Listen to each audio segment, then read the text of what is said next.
You see, racism when I talk about racism, it's not really a matter of me saying, oh, well, white people are bad and white people want to hurt you. I'm not talking about that. What I'm really talking about is the fact that white people have power.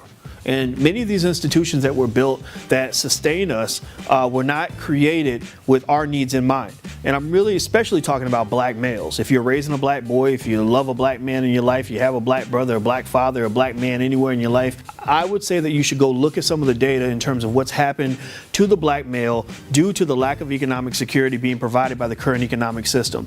Most black men can't get jobs, and then when they do get the jobs, they are the last ones hired and the first ones fired. So if anybody should really understand the importance of financial security, it has to definitely start with the black male, especially for black men that are looking for ways to provide for their families, looking for ways to restore our pride and self-esteem. You see, you lose dignity when you're getting kicked around by the world, when you've been marginalized by the world, when you're mistreated by the world. It takes away your manhood. It zaps you of your mojo, so to speak. So I say that we want black men to get their mojo back. We don't want black men having to walk around with their head down.